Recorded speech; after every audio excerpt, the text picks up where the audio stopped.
Is there scarring and discoloration from lower eyelid surgery? I'm getting a lower transconjunctival blepharoplasty soon, and I'm African American. I chose this method because I scar pretty badly, but I heard there are some cases of post-inflammatory hyperpigmentation. Am I trading in puffy eyes for dark circles, and is there a way I can avoid that? Thank you for your question. You're asking if there's scarring and discoloration after eyelid surgery.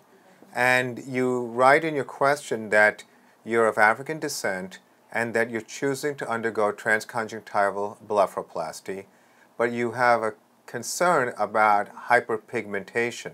And you're asking, is there a way to avoid this? And you're also reflecting on the possibility of, are you trading off puffiness for discoloration?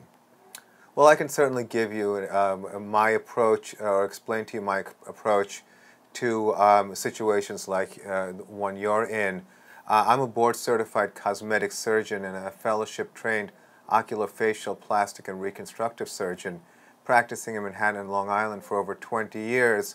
I do a lot of cosmetic eyelid surgery, and the focus on ethnic skin types has been a significant mission in my practice for the past 20 years. In fact, I was one of the first to write articles about unique situations that are specific to ethnic skin types as it relates to eyelid surgery. So I will explain to you how I approach this situation and give you an explanation as to what you are experiencing. To understand that skin of any pigment that is, let's say, darker than olive complected has a tendency to have inflammation, pigmentation related to any type of inflammation. Many people with darker skin will say that you get a pimple and they leave them with a blemish that lasts for months. Now, when it comes to eyelid surgery for puffy under eye bags, there's no question in my mind that the transconjunctival approach is the optimal approach.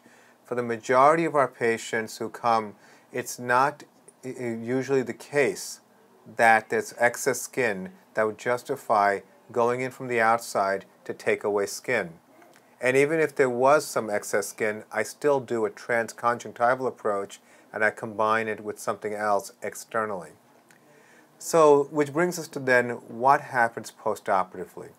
Number one, you're not going to have the bags anymore. So that is the purpose and the desired outcome. But what will you have in the short term? Most people will have some degree of hyperpigmentation. It's just a natural skin reaction. Now, we try to very often, even with people who are relatively young, mitigate both the hyperpigmentation response as well as improve skin quality with something called platelet-rich plasma. Platelet-rich plasma is drawn from your own blood, and what we're doing is we're concentrating the healing growth factors that are responsible for wound healing. And we've found that there is actually some degree of not only improvement in skin quality, but it's been my observation that patients tend to have less discoloration and hyperpigmentation. Still, on a case-by-case basis, to say that you cannot get any hyperpigmentation is not realistic. Your skin type can get dark very, very quickly, but let's differentiate reactive hyperpigmentation to permanent hyperpigmentation. So from that respect, as long as the trauma of surgery, the use of heating and other modalities that limits this natural response, then when that is done in basically the most gentle way, I would say that you're going to have only reactive and temporary pigmentation. I tell our patients that it is normal in the first couple of months to have some darkening under the under eye. And then as the months continue, you will find that it basically goes back to your baseline skin color.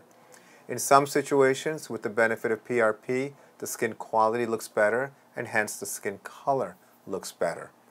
So that being said, you may want to inquire with your doctor about PRP, or platelet-rich plasma. It's not a very popular modality. A lot of doctors have yet to be properly educated about this modality, which already has been established very well in oral surgery and in orthopedic surgery, and any literature search in the National Library of Medicine will show hundreds and hundreds of articles on the benefits of PRP. The problem is, in the modern world where there's so much messaging from very large companies for very high-priced, high-ticket items such as lasers and injectables, something as simple and elegant as platelet-rich plasma gets lost in terms of knowledge dissemination, and physicians tend not to do something that they're not fully trained in or comfortable with, and are uncomfortable with exploring. And of course, there's also the experience. We actually use platelet-rich plasma a lot in our practice. We use it for acne scars, we use it for wrinkles, we use it for scar revision, we use it for skin quality improvement. We even use it in combination with a material called extracellular matrix for hair loss. So experience with PRP and understanding the limits of the benefits is also important. And so there is still room for more doctors to learn how to use this material. But that being said, even without PRP, you will still benefit, and you will still not have puffy under eye bags, and it's not likely that you would have long-term permanent pigmentation. I think that as long as your doctor, and you feel comfortable with your doctor in terms of the skill level and the ability to deliver the results you want, you should be fine long-term. So think long-term as far as beyond 3 to 6 months and beyond. Short-term, you'll probably get some degree of hyperpigmentation.